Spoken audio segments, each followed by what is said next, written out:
love Joni Mitchell, don't you, Peter Conway? Yes, This it takes goes you back a long to time. those days. It's like petulia oil and stuff like that, and milk dispensers on the street as we went home from the dances in the early morning. No. That's before my time. It is Rowan. actually before your time. No, it Goodness brings me gracious. back to Violet Hill here, Yeah. and studying for my A levels, and Wow. along with my very good friend Len O'Hagan and another friend Gregory Fagan, who emigrated all those years ago to Australia. Amazing. And we used to play with a Dansette the record player. The thing spun round on And it. Joni Mitchell's Blue was the big album of 1971. We And it have was brilliant. find Blue, Andrew, will you? We'll have Blue from Joni next, once we're in about 10 minutes' time. But you introduced me to Joni, and she's a lovely, lovely voice. She's absolutely Still going great. strong. She's I think she's 70 now herself. I heard the greatest story. Yeah, she's my age now. I'll give her some consideration, dear boy. Yes. I heard the greatest story about Leonard Cohen here yesterday. Leonard, at the age he is, he got his eye wiped by his accountant, lost all his money. He then had to go back on the road. He did a world tour. He was touring in Australia at the time of the bushfires. People lost their homes and all the rest. He gave every brass cent from the Australian tour to the homeless. Did he? That was Leonard Cohen. Yeah. Well done, Leonard Cohen. I think that was a beautiful thing. Wonderful altogether. Back to the port. Now, the port success, and it's a record year last year, Warren Point Port, the port at the heart of the community in Warren Point. It's a success that comes through effort. The business doesn't come to you. You have to go out and get it. What's the process for doing that? Have you men on the road in suits and briefcases? No, not at all. If I was to say to you that 90% of the business of a port, and I'm talking about the industry now, is about 10 customers.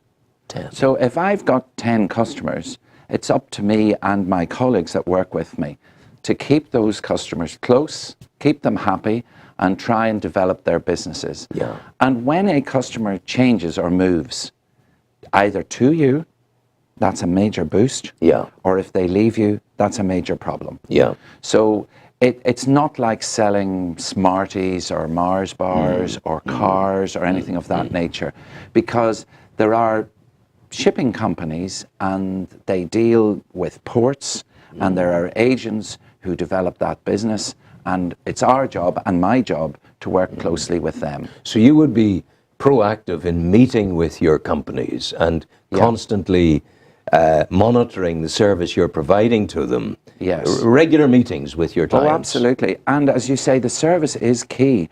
And the thing that we can offer in Warren Point, which makes us different from some of the larger ports, is it's very easy for us to adapt and change if we need to. Because sometimes customers, their requirements do change. And it's a slow process in bigger organizations and in larger companies to bring about these changes. Whereas in Warren Point, many of the customers of the port will say to me that what they like about it is that the trucks, and don't forget, even though we're a port and our emphasis is very often on ships, we have over 500 trucking movements a day to get the products into the port for export and to get those that have come in out. And what the customers want is a quick turnaround. They don't want their truckers, the drivers, sitting in a queue. They don't want them in traffic. They want them to be able to come in and within half an hour, away again. Why am I thinking Southern Relief Road here? Well, yes. You know, I mean to say. I know I've been banging on about it for many years, and indeed many of my But we have my a government. business colleagues. We have a government, as far as I know. I have it on good authority. They're thinking of putting a marvellous road up to Larne, which is going down the tubes almost. But I mean, we need a Southern Relief Road for Warren Point. Well, we're working hard with the government on that. I mean, money is very tight. I'm a citizen myself, and I understand. And when I hear what's going on in the hospitals and so on, I understand that, you know, priorities have to be given. But there are other options that we're investigating. I sit I was elected to the British Ports Association last year, and through that august body, we're well aware of opportunities that come from Europe with regard to improvements in infrastructure for gateways. And Warren Point is a gateway. Huge It's gateway. recognized as a gateway. It's an official title. Yeah. It's also recognized in the European Union as one of a smallish number of ports across the whole of Europe that have to receive special treatment when it comes to infrastructure investment. Wow. So we're going to really work hard on that over the next few years. Try and get something. Tell the punter out there who doesn't understand, they've heard Southern Relief Road, Southern Relief Road. What is it? Yeah. Well, everybody is familiar with driving between Newry and Warren Point. Fabulous. It's wonderful. It's the A2. It's a dual carriageway, and it was constructed initially for the port. Thank you, Brian Faulkner. Yeah, back in 1970. Indeed. When you're driving from Warren Point to Newry, about halfway up, if you look, before you come to the old Warren Point Road, if you look to your left across the valley, there is a dip in the mountain. That's where the Southern Relief Road is planned to be, to go across and join the A1, which is the Dublin-Belfast motorway, at Clog, or indeed the Ellis Holding Road, which is just south of Clog, the other junction just literally south of Clog. It's a big project. It has to cross a railway. It has to cross the canal. It has to cross the valley. But, I mean, for heaven's sake, have you been to Spain? Have you been to, these things are to a penny. And they're the stuff of development. Yes. They're necessary. They're at the core of our economic future. Yes.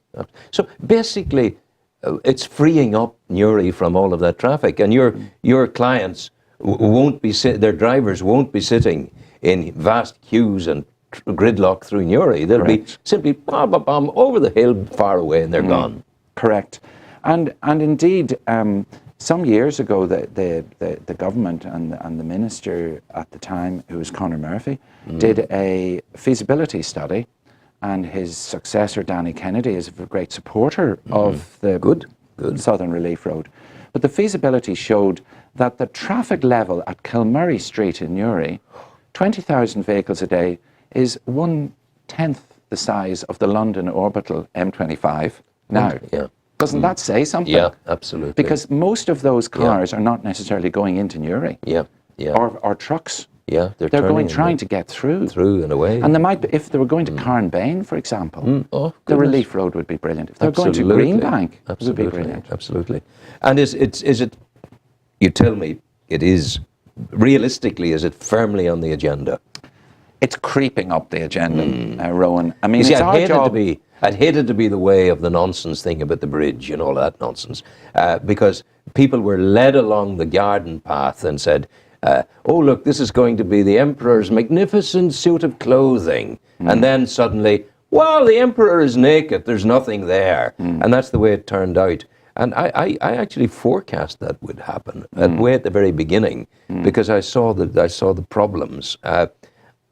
What I'm seeing in the Southern Relief Road is a huge economic prospect for the area. And I would love to think that people are taking it very, very seriously. Well, I know I'm involved in the Newry Chamber as well, and it's a priority of Newry Chamber, because it's not just a benefit to like Warren Point Port, but it would be a great benefit to the city of Newry to free up that incessant traffic that we get coming down the Dublin Hill, going across the bridge at Kilmurray Street, or going around what they call the Abbey Way. In my day it was North Street, but you know what I mean. I do, and William Street. Really, it cuts the heart and soul out of Newry. People can't cross that easily. That's right. So this is something that it would be the completion of the bypass ring. Would, of course. It's a big prospect, but look, you have to keep pushing. Slowly, it's like a dripping tap. Keep going for it. Keep going. That's the only thing it might well be do. after my day, but I'm going to keep going for it. Your day. When does your day end? There's a question. My day still. I've still got a few months yet. We'll not talk days. We'll not talk days here. No, retirement is far on the horizon, is it? It's quite a distance away. It's a different ball game now from what it was a few years ago. For example, in legislation and in society, There's no such thing as retirement age now. Hugely important, because in the old way, we're taking all of your experience, all of my experience, and we're saying, you must now go. And you're ditching all of that wisdom that you took years to build up. There is a balance. I mean, I would have to say, there comes a time when it's important for people of a certain age to fall back a little bit and make room for younger people to come. That's important as well.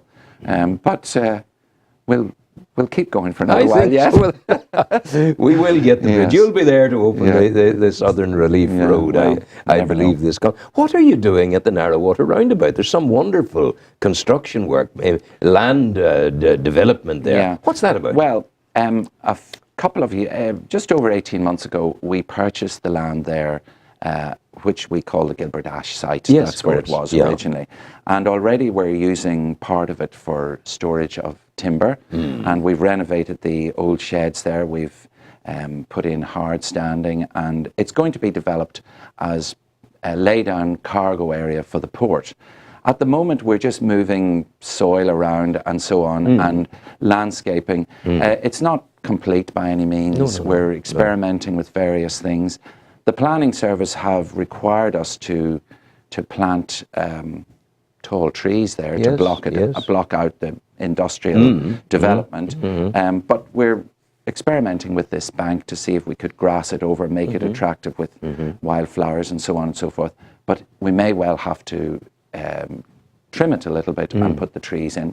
Nothing's complete at this stage. But it's onward and upward. Yes. It's Warren Point Port. Yes. Going beyond Warren Point Port. You're heading up there. It's such a recipe for positivity. Well, across Britain and Ireland, when you look at the size of ports and you take the volume of cargo going through it, I would say, I'm fairly certain in saying this, we're probably the most efficient port of the lot when it comes to land, because we've we've really like a postage stamp for the amount of volume we put through.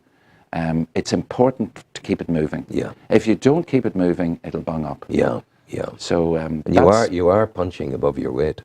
Well, yes, in the sense of the size you're. Yes. But it is. We're, as I say to the annoyance of my colleagues in Belfast and Dublin, I say, Belfast are a good port and they work very, very well and very hard, and they're opposite Scotland. And Dublin, now they're a very good port and they're very big and they're marvellous, and they're opposite Wales. And guess what? We're opposite England. Where does everybody live? Now, it's a slightly longer ship crossing, but it's location-wise, where else would you have a port on the island of Ireland? Halfway between Dublin and Belfast. It's a perfect look. And it takes over from Newry. That's why Newry developed. And that's why, yes, absolutely. Newry was the original port, and then Newry stood back, and it was time for Warren Point to develop, and that is truly the case. But why if we're thinking about an absolutely ideal location for a port, what happened to Green Ore? Well, it is at the end of a peninsula. Yeah. Also, when you look at ports, Belfast is in the heart of the loch. That's right. Dublin is in the centre of the bay. We're at the top of our loch. Yeah. It's all to do with protection and elements and all the rest of it. Bangor never developed as the port for Northern Ireland. No, because it's sitting out there. And that's the problem with Green Ore. Yeah, you have the arms of the infrastructure of community surrounding you there to give you that protection. Yes. You have, now, Green Ore does have advantages. It has deep water. Deep water. Yeah. And it's a shorter sailing crossing. But it's, the time getting to Green Ore from, we'll say, Dundalk or Newry compared to Warren Point. Ah, yes, yeah. Tell me about depth. And it's 25 years ago now since you brought in the Ham Dredging Company from Holland, and the major work of channel dredging linked into GPS and all the rest of it. That went on for a long time. Yes.